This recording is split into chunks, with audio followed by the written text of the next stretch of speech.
92-95 سال کی عمر ہے اور آگے معصوم پھول ہے. بچہ تب پرایا بھی ہوئے تو پیارا لگتا ہے. اپنا جگر انی ارا فی المنام انی اذبحک فانظر ماذا تری. بیٹا تیرے ذبح کا حکم آ چکا ہے، کیا کہتے ہیں؟ تو آگے بیٹا کہتا تسی خواب دیکھیا، میرا کی قصور کہ میں نے خواب دیکھا تجھے ذبح کرتا ہوں. تو آگے اسماعیل کہتے ابا میرا کیا قصور ہے، خواب تو آپ نے دیکھا ہے، میں تو آپ کی اکیلی اولاد ہوں، مجھے کیوں ذبح کرتے؟ جواب سنو، یا ابا تفعل، میں قربان جاؤں قرآن کی اس تعبیر پر. اسماعیل علیہ السلام کے جذبات کو دو لفظ، یا ابا تفعل، یا ابت افعل، کیا تسلیم و رضا ہے. ترجمہ جو بھی ہے، فرمایا دیر کیوں کر رہے ہو. اس سے جو نکلتا ہے نا ایک خوبصورت مفہوم، وہ ہے ابا تو دیر کیوں کر رہے ہو. تو حیران ہو گئے، تجھے پتہ ہے میں کیا کہہ رہا ہوں؟ کہاں پتہ ہے، اب مجھے ذبح کرنے کا کہہ رہے ہیں. تو کوئی گھاٹے کا سودا نہیں ہے، آپ کے بدلے میں جنت، دنیا کے بدلے میں جنت ملے گی اور آپ کے بدلے میں اللہ ملے گا، اس میں کیا گھاٹا ہے. آئے خیال پیچھے چلا گیا ماں کی طرف، کہنے لگے ہاں میری ماں نو بڑا دکھ ہوئے. تو پھر اپنا کرتا اتارا، کعبہ یہ کرتا میری ماں کو دے دینا، جب میں کبھی یاد آیا کروں گا تو یہ کرتا دیکھ لیا کرے گی، اور مجھے اپنے کرتے میں یہیں دفن کر دینا، مجھے ادھر نہ لے جانا، یہیں دبا دینا، شاید میری ماں میری ذبح شدہ لاش دیکھ نہ سکے. 8-9 سال کا بچہ خلیل اللہ کو کیا کہہ رہا ہے؟ میرے ہاتھ پاؤں باندھ دے بابا، شاید میرا پاؤں یا ہاتھ تجھے لگ کے کوئی بے ادبی نہ ہو جائے، میرے ہاتھ پاؤں باندھ. مجھے الٹا لٹانا، سیدھا نہ لٹانا، کہیں آنکھوں میں آنکھیں پڑیں اور تیرا دل نرم ہو جائے، تیرا ہاتھ نہ کمب جاوے، میرے رب دے امر اچ دیر نہ ہو جاوے. ان کو ماننے والی امت کہے سود کے بغیر گزارا نہیں، جھوٹ کے بغیر گزارا نہیں، ملاوٹ کے بغیر گزارا نہیں، رشوت کے بغیر گزارا. آگ لگا دو اپنی تاریخ کو، جاؤ جو مرضی کرو، جو مرضی گندگی کھانی ہے کھاؤ، اللہ کی جنت جہنم کو بھلا دو، جو کرنا ہے کرو، لیکن تمہارے بھلانے سے حقائق نہیں مٹ سکتے. جنت بھی ہے، جہنم بھی ہے، اور حلال حرام پہ فیصلے بھی ہیں. ابراہیم علیہ السلام نے ہاتھ باندھے، پاؤں باندھے. کوئی بکرے دے ہاتھ پیر تو نہیں بننے جا رہے، پتر دے ہاتھ پیر بننے جا رہے ہیں. الٹا لٹایا، ایک ہاتھ میں چھری، ایک ہاتھ میں سر کے بال، گوڈا کنڈ پہ رکھے، گھٹنے کو کمر پہ رکھا، یوں بال پکڑے اور چھری،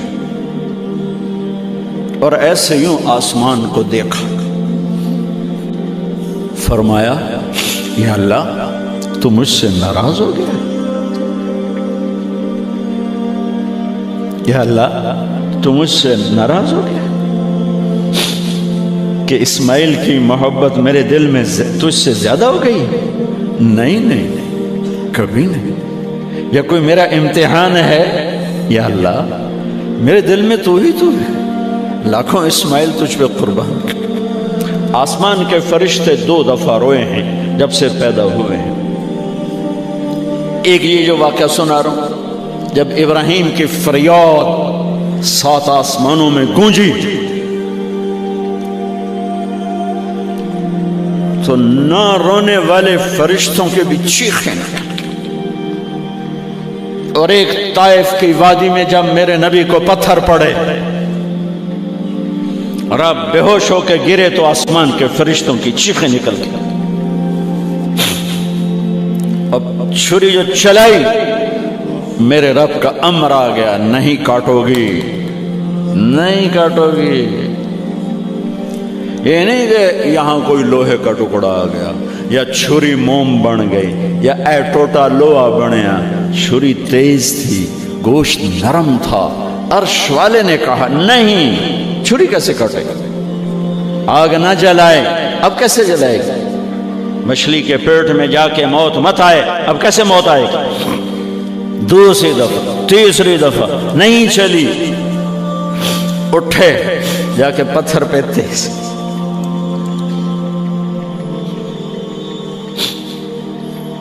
یہ علماء نے لکھا ہے کہ جانور کے سامنے چھری تیز نہ کرو تاکہ جانور کو تکلیف نہ ہو. قربانی کے مسائل میں آتا ہے, قربانی کے مسائل میں, کہ جانور کے سامنے چھری تیز نہ کرو کہ جانور کو تکلیف نہ ہو.